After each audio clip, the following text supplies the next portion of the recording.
మొదటి సమూయేలు 7వ అధ్యాయము. అంతట కిర్యత్యారీము వారు వచ్చి యెహోవా మందసమును తీసుకొనిపోయి కొండయందుండే అబీనాదాబు ఇంట చేర్చి దానిని కాపాడుటకై అతని కుమారుడైన ఎలియాజరును ప్రతిష్ఠించిరి. మందసము కిర్యత్యారీములో నుండిన కాలము 20 సంవత్సరములాయెను. ఇశ్రాయేలీయులందరూ యెహోవాను అనుసరింప దుఃఖించుచుండగా సమూయేలు ఇశ్రాయేలీయులందరితో ఇట్లనెను, మీ పూర్ణ హృదయముతో యెహోవా యొద్దకు మీరు మల్లుకొనిన ఎడల అన్యదేవతలను అష్తారోతు దేవతలను మీ మధ్య నుండి తీసివేసి పట్టుదలగలిగి యెహోవా తట్టు మీ హృదయములను త్రిప్పి ఆయనను సేవించుడి. అప్పుడు ఆయన ఫిలిష్తీయుల చేతిలో నుండి మిమ్మును విడిపించును.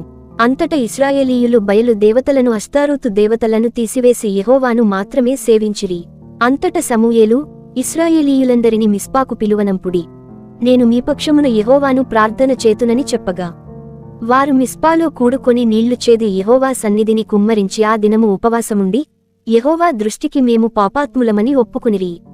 మిస్పాలో సమూయేలు ఇశ్రాయేలీయులకు న్యాయము తీర్చుచువచ్చెను. ఇశ్రాయేలీయులు మిస్పాలో కూడియున్నారని ఫిలిష్తీయులు వినినప్పుడు ఫిలిష్తీయుల సర్దారులు ఇశ్రాయేలు మీదికి వచ్చిరి.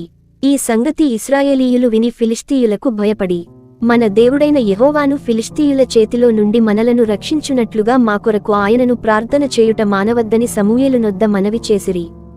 సమూయేలు పాలు విడువని ఒక గొర్రెపిల్లను తెచ్చి యెహోవాకు సర్వాంగ బలిగా అర్పించి ఇశ్రాయేలీయుల పక్షమున యెహోవాను ప్రార్థన చేయగా యెహోవా అతని ప్రార్థన అంగీకరించెను.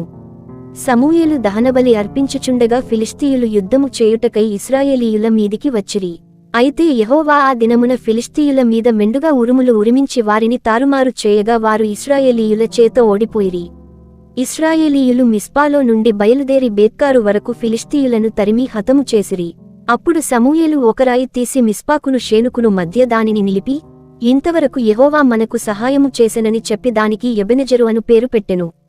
ఈలాగున ఫిలిష్తీయులు అనపబడిన వారై ఇశ్రాయేలు సరిహద్దులోనికి తిరిగి రాక ఆగిపోయిరి. సమూయేలు ఉండిన దినములన్నిటను యెహోవా హస్తము ఫిలిష్తీయులకు విరోధముగా ఉండెను. మరియు ఫిలిష్తీయులు ఇశ్రాయేలీయుల యొద్ద నుండి పట్టుకొనిన పట్టణములు ఇశ్రాయేలీయులకు తిరిగి వచ్చెను. ఎక్రోను నుండి గాతు వరకున్న గ్రామములను వాటి పొలములను ఇశ్రాయేలీయులు ఫిలిష్తీయుల చేతిలో నుండి విడిపించిరి. మరియు ఇశ్రాయేలీయులకును అమోరీయులకును సమాధానము కలిగెను. సమూయేలు తాను బ్రతికిన దినములన్నీ ఇశ్రాయేలీయులకు న్యాయాధిపతిగా ఉండెను.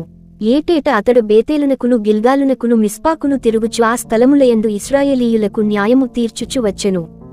మరియు అతని ఇల్లు రామాలో నుండినందున అచ్చటికి తిరిగివచ్చి అచ్చట కూడను న్యాయము తీర్చుచుండెను. మరియు అతడు అక్కడ యెహోవాకు ఒక బలిపీఠము కట్టెను.